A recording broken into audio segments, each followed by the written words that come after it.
yung aming mission na mapailawan po namin ang mga tahanan na hindi naaabot ng ilaw doon sa mga remote areas. So ano pong ginagawa nyo at sino po nag-finance sa inyo?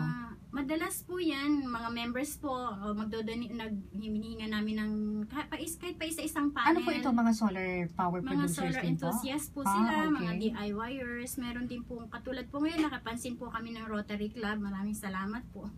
Napansin po nila yung aming nakitang advocacy. Ano Rotary Club ito?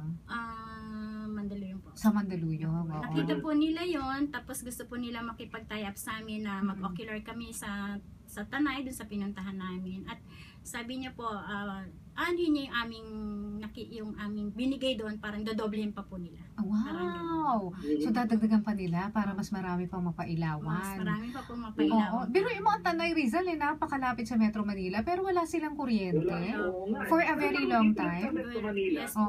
Yung of course, highly urbanized tayo. Alam naman natin, meron tayong mga depressed areas sa bawat lugar dito sa Metro Manila. Yung mga depressed areas, hindi yan pinapasukan ng Meralco. So, ganun din, wala silang ilaw. Kaya napaka-importante yung teknolohiya na yan para marating din ng mga areas na pinaalagaan ng maraming barangay dito sa Metro Manila na walang ilaw kasi na ayaw pasukan ng Meralco. Opo.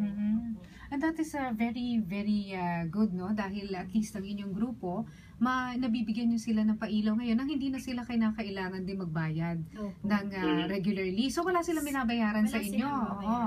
Talagang lahat ng ibinigay nyo sa kanila ay libre. Libre po. Paano yung maintenance noon?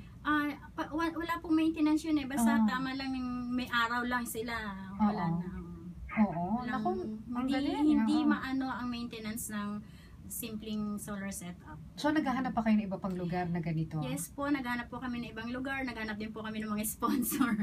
Kasi syempre po, lumalaki po ang nakakapansin na humihingi ng tulong.